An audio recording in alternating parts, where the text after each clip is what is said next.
Sunny Banani from sunny South Africa, your favorite BPM coach.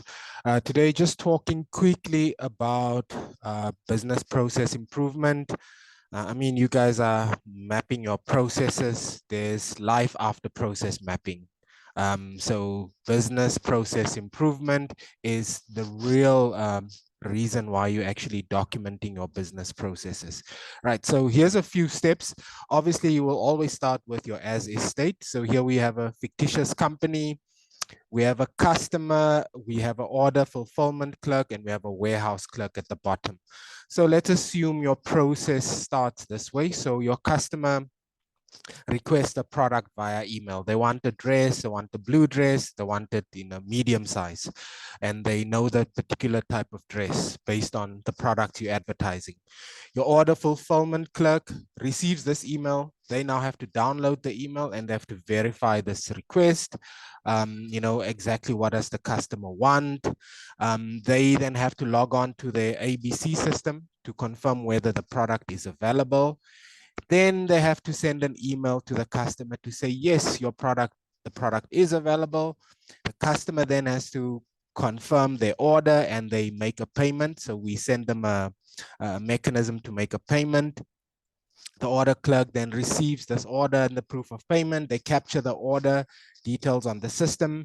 And then eventually our warehouse clerk receives this order and they can then deduct the quantity from the system. So if your customer wanted one product or if they wanted two or three, the warehouse clerk then ships the order to the customer's address as per the order form. And then the order fulfillment clerk pops out another email to the customer to notify them that the order has been shipped, and they eventually then receive the order.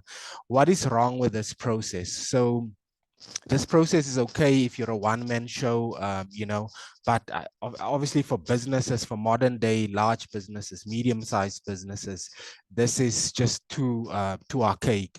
So a customer requesting a product via email, what if the order fulfillment clerk isn't there at that particular moment? What if there's a delay? So this email is only picked up an hour later, a day later. Confirm whether the product is available. There's too many points where this process can break and frustrate the customer. Imagine this customer receives confirmation that yes, this product is available, but they only receive this confirmation after 2 days. They might not be a hot lead at that time. They might have moved on to another retailer, or they might have changed their mind in terms of what they want. So, but this is your as is state, and it provides you then with a view. You can analyze, the breakages, the gaps, and the opportunity for improvement and delighting your customer. Then you move to your to be state. Remember what we always say, guys, you don't design processes in a silo. So obviously you consult with the business. So you'll have a couple of, engagements with the business. And a possible solution could be your customer, you expose your ordering system to them. So it's now called an ABC online system. They can go on the system, they can select the product that they want, they can select the quantities, the sizes, blah, blah, blah, and then confirm online whether that is available. If they see that it's available, they can place their order. Plus, as you can see here, they can then make a payment, on the payment gateway, and your warehouse clerk receives this order, and they can then, the warehouse clerk doesn't even have to deduct the order from the system. This can also happen just instantaneously via APIs and all of that. But however, your warehouse clerk would still have to ship this order to the customer's physical address, and the customer receives this order. This is so straightforward, so simple. Your customer has all the power. While they're a hot lead, they can choose their product, they can make the payment, and it hits us, and we just make sure that we fulfill this order, ship the product to. Just note that we've removed the dependency on an order fulfillment clerk. Now, this person can be provided, another role. They can add value elsewhere in the organization, but certainly they are not going to be needed in this business process. And this is all real time. So this is just an example of how you would then do it. So Before you then move anywhere with this, you need to look at the architectural implications. So, we're exposing this, system on like an online application to the customer. We're talking about APIs. We're talking about, there's a lot of technology. You might have to consult, not you might, you will have to consult your architects, your application architects, data architects, solution architects, etc. Make sure that there's stakeholder buy-in, our second bullet.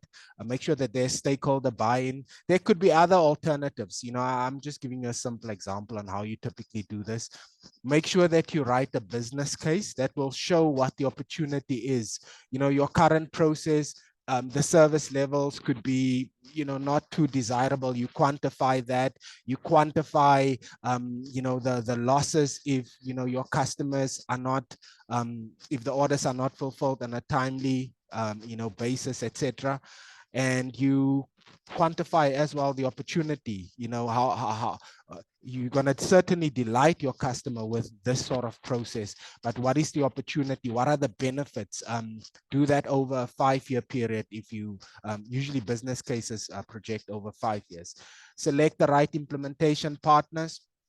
There's a lot of companies out there who claim to be able to have like great capabilities, but once they come on your side, then there's challenges. So you need to get a good track record from them, get referrals, and make sure that you choose the right partners. And then eventually your change management as you pursue this solution. So in a nutshell, that's how you can approach this.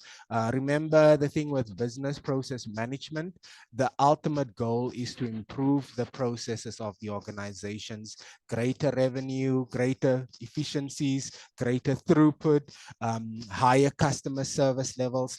That's the end game of business process management.